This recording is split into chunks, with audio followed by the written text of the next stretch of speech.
This is the second part, and I'm talking about this pyramid structure that the secret societies covenant has, and where does these the way they operate and sacrifice, coming from, and actually all rooted in the work of Aleister Crowley.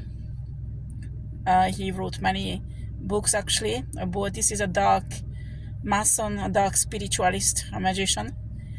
Was very talented, but he went astray and went in the dark side really badly. And he's master spiritual operations and attached to these exchanges, whatever. It was he had communions with dark entities, okay, and higher level. So this reptilian draconian approach to sacrifices came from there. But not only, because some Anunnakis like that also, okay? Not all, because some Anunnakis are divine, okay? I don't want you to hate on them, okay? But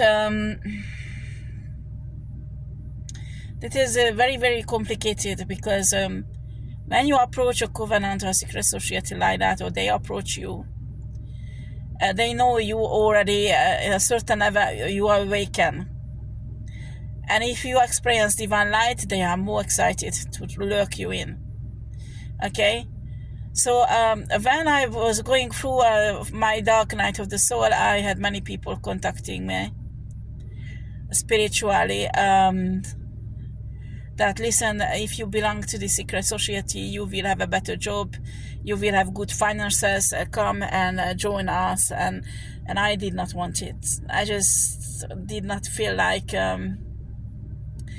but you know how they make you feel like? They make you feel like you are privileged, you are somebody special, you are very gifted, and they will help you to grow with your spiritual gift. That you feel like it's like a gift working with them. Do you understand? And in that time, I refused it. Actually, there was well, it was so complicated. But anyway, I refused it, and I refused it after later on, a few years later, and I refuse it now, and I will refuse it in the future. But you need to understand, when they start targeting you, they want you, and our humiliation technique is the last thing they do in a book. They have like a instruction book for those who's initiated and fresh, how to do this. But what they do, they target somebody from a beginning. It can last 5-6 years until they fully sacrifice that person. There is a certain method how they separate everybody. Actually, that's the point of targeting, that they isolate you. And after they test you, they will test all your gifts, try to take it away. But at the end, what will happen? They will take your soul, not all the time, but sometimes. But what they surely will take is your divine destiny and your divine gifts.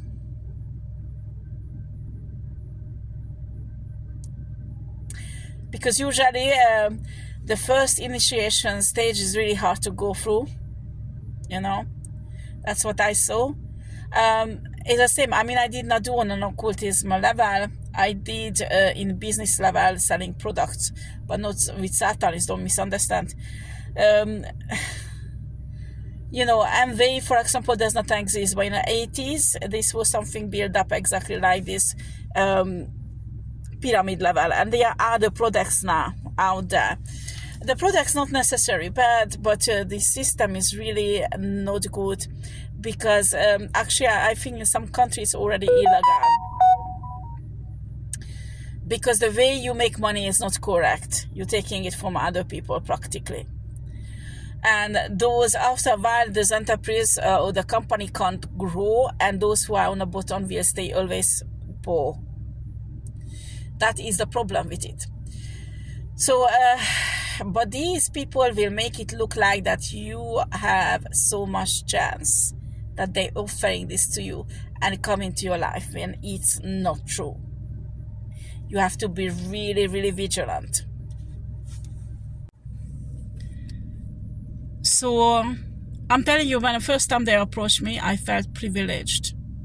I felt this is something extremely good, that it will have good effect on my life. Okay?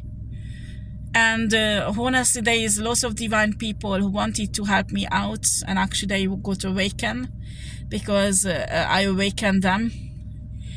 And these secret society, this coven who's targeting me, they soak them in. They approach them, they make them feel special, they make them feel they gonna join something powerful that will help they develop. And it's a big family, you know. They will interview you, and they want to know your spirituality, how do you think about it, and they will create a version of the secret society that you can't refuse.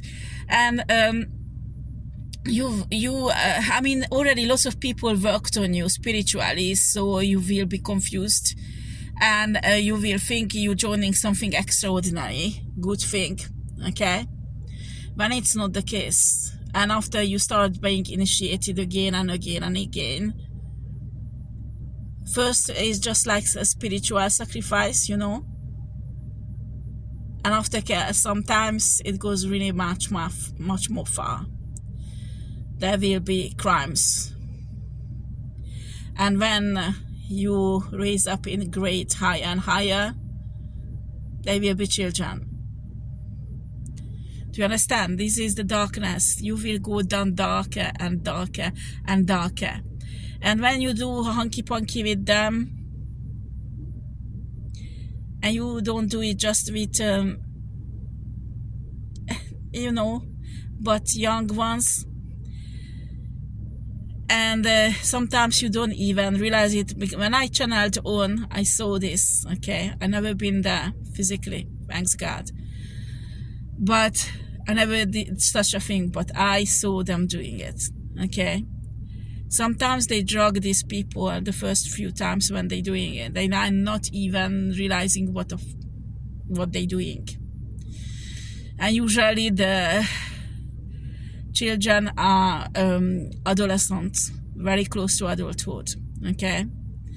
And after they lure them into more and more deeper shit. This is a psychological transformation of a human being into a monster. And they're gonna tell the new ones that, oh, people think we are monsters, blah, blah, blah, and they're denying it. And after, when this person passes a certain degree, we'll see that what people saying about this secret society is actually true. This is what's going on, and I'm putting this out because I want people to hear it. I know what I'm talking about. I mean, the first one, I said I had so many secret societies and covens coming against me, Satanist church. My own stepbrother is Satanist. My stepfather was Satanist. I did not know that my stepmother was sacrificed by my brother. I discovered it 2 years after her death. I was so upset. You can imagine. When you dig deep and you find these secrets, it's really hard to digest it, you know. But I believe it has to be out, because they're lurking people in with lies, and I warned everybody. I mean, there were like powerful people, investigators, they were army people, and even gendarmes who wanted to help me. And some of them passed away, and the other one, they lured them into this secret society. They became one of them. And I told them not to take it. And they thought I don't know what I'm talking about because this will help them. And now these people are in powerful positions.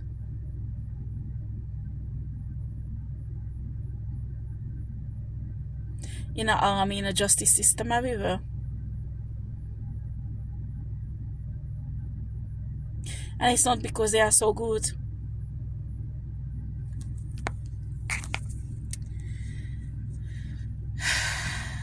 guys.